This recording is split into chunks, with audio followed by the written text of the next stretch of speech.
Assalamualaikum warahmatullahi wabarakatuh. Saya Muhammad Ridwan, berasal dari kelas 7. Jadi akan menjelaskan tentang desain awal proposal penelitian. Yang pertama itu latar belakang masalah. Nah, pada bagian berisi tentang sejarah dan peristiwa yang sedang terjadi pada suatu objek penelitian. Tetapi dalam peristiwa itu sekarang itu tampak ada penyimpangan dari standar yang ada, baik standar yang bersifat keilmuan maupun aturan.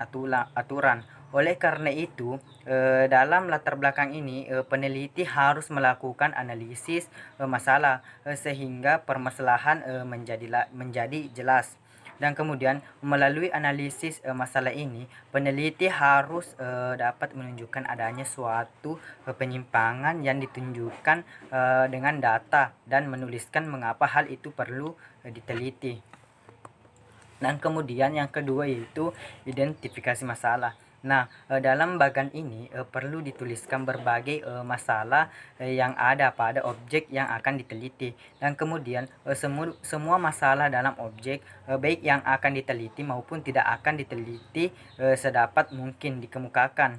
Untuk dapat mengidentifikasi masalah dengan baik, maka peneliti perlu melakukan studi pendahuluan ke objek yang diteliti, dan kemudian melakukan observasi dan wawancara ke berbagai sumber sehingga semua masalah dapat diidentifikasikan.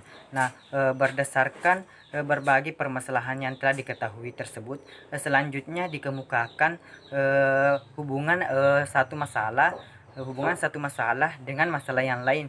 Masalah yang akan diteliti itu berkedudukannya di mana antara masalah yang akan diteliti, masalah apa saja yang akan diduga berpengaruh positif dan negatif terhadap masalah yang akan diteliti. Nah, selanjutnya masalah tersebut dapat dinyatakan dalam bentuk variabel. Selanjutnya yaitu batasan masalah. Nah, suatu hal yang disadari bahwa pada hakikatnya suatu masalah tidak pernah berdiri sendiri dan terisolasi dari faktor-faktor lain. Selalu terdapat konsultasi yang merupakan latar belakang dari suatu latar belakang tertentu karena adanya keterbatasan waktu, dana, dan tenaga. Teori-teori dan penelitian dapat dilakukan secara lebih mendalam, maka tidak semua itu masalah yang diidentifikasikan akan diteliti.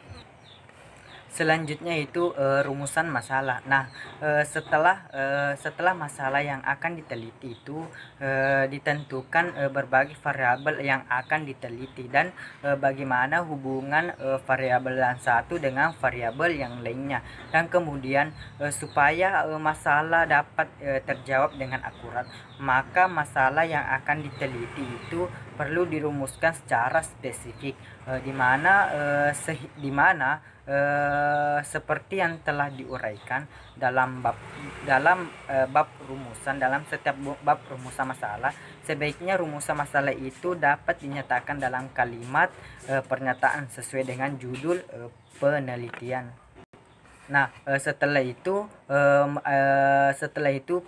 tujuan penelitian. Nah, di mana tujuan penelitian dan penggunaan penelitian sebenarnya dapat diletakkan di luar pada pola pikir seseorang atau pola pikir peneliti. Nah, di dalam merumuskan masalah, tetapi keduanya ada keterkaitan dengan permasalahan. Oleh karena itu, dua hal ini ditempatkan pada bagian ini. Tujuannya si penelitian di sini tidak sama dengan tujuan yang ada pada sampul proposal atau skripsi seseorang yang merupakan tujuan formal, misalnya untuk memenuhi salah satu syarat untuk mendapatkan gelar sarjana. Tetapi di mana tujuan di sini berkenaan dengan tujuan peneliti dalam melakukan penelitian. Tujuan penelitian berkaitan dengan erat dengan rumusan masalah yang dituliskan. Manakah masalah yang diteliti? Ada 3 masalah, maka tujuannya juga ada 3. Jika ada empat masalah, maka tujuannya juga ada empat. Setelah merumuskan satu rumusan masalah, sebaiknya segera merumuskan tujuan penelitiannya. Nah, setelah mengetahui tujuan penelitian, yaitu penggunaan hasil penelitian. Nah, di mana penggunaan hasil penelitian di sini, yaitu kegunaan hasil penelitian merupakan dampak dari tercapainya tujuan dari penelitian itu.